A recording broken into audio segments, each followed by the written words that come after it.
Welcome to whistle.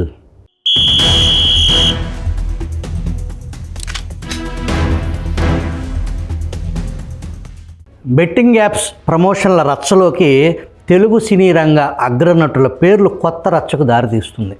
ఈ జాబితాలో Hindupuram MLA సినీ నటులు నందమూరి బాలకృష్ణ, తొట్టింపూడి గోపీచంద్, ఉప్పలపాటి వెంకట సూర్యనారాయణరాజు అలియాస్ ప్రభాస్ సహా పలువురిపై సైబర్ క్రైమ్ విభాగానికి ఆన్లైన్లో న్యాయవాది ఇమ్మనేని రామారావు ఆదివారం ఫిర్యాదు చేశారు. చైనీస్ బెట్టింగ్ యాప్ Fun88ను ప్రమోట్ చేశారని ఫిర్యాదులో పేర్కొన్నారు. యాప్ నిర్వాహకులు మ్యూల్ ఇతరుల ఆధార్ నెంబర్లతో వారికి తెలియకుండానే నకిలీ ఖాతాల్లోని కోట్లాది రూపాయలను చైనాకు తరలించారని వివరించారు.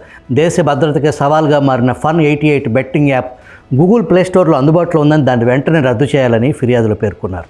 బెట్టింగ్ యాప్స్ వెబ్సైట్లపై తెలంగాణ రాష్ట్రంలో వివిధ పోలీస్ స్టేషన్లో ఇప్పటికే 385 కేసులు నమోదైనట్లు సమాచారం.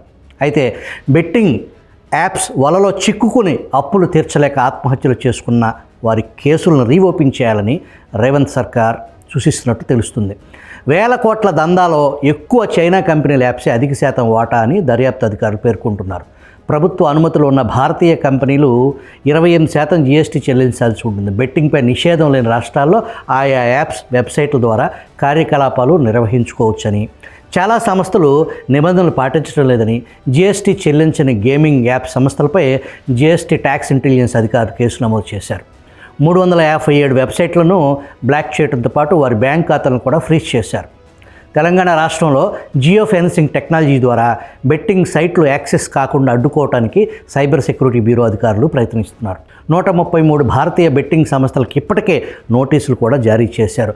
అగ్రనటుడు బాలకృష్ణ, ప్రభాస్కు రేవంత్ సర్కార్ నోటీసులు ఇస్తుందా అని విజిల్ ఆరా తీస్తే బెట్టింగ్ యాప్ల ఓనర్లపై కేసు నమోదు చేసి యాప్ యజమానులను రేవంత్ సర్కార్ టార్గెట్ చేయనుంది. సెలబ్రిటీలను ఆ కేసుల్లో సాక్షులుగా చేర్చే ఆలోచనలో తెలంగాణ ప్రభుత్వం ఉందని సమాచారం.